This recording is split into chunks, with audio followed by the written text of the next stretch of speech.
Shadow's Flame, Shadow Island Series, Book 11. Written by Mary Stone and Lori Rhodes. Narrated by Brittany Goodwin. Dedication. For the valiant firefighters whose bravery outshines the fiercest flames, this book is dedicated to you.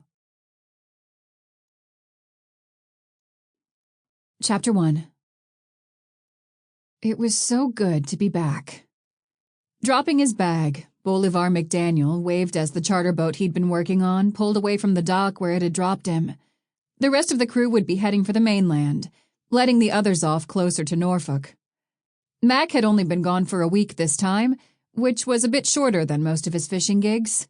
Even so, it was always a relief to set his feet on land again. Luck had been with them, and their fishing trip had wrapped up a day earlier than planned when the coolers filled with tuna.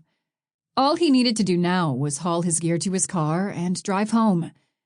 His wife wasn't expecting him for at least another day, so this would be a fun surprise. Mac glanced toward the horizon, where the sun was just beginning its descent into the sea. There were about 2 hours of daylight left. If he didn't waste time, he could still make it for a sunset walk with Paula. They didn't get a lot of nights together, so they both treasured the time they did have. Watching the sun fall below the horizon, the sky shifting from amber to blue, the air cooling on their cheeks, nothing was more romantic than an evening stroll. He scanned up and down the stretch of coastline. Deserted. Everyone was probably having dinner with their loved ones.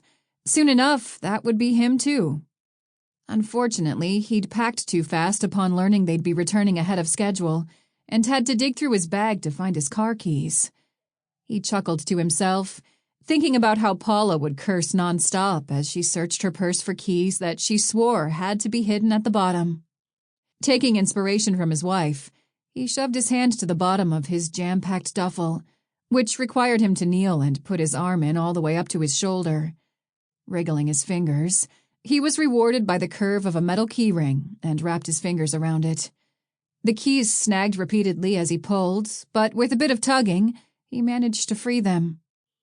Time to go home. Keys clenched in his teeth, he folded and secured the top of his bag. Now all he had to do was lug his equipment down the long pier at D's dock, and then up the gentle slope to where he'd left his car. Max stood, slinging the bag over his shoulder, and headed that way. He was already daydreaming about the kind of greeting his wife would give him when he arrived home.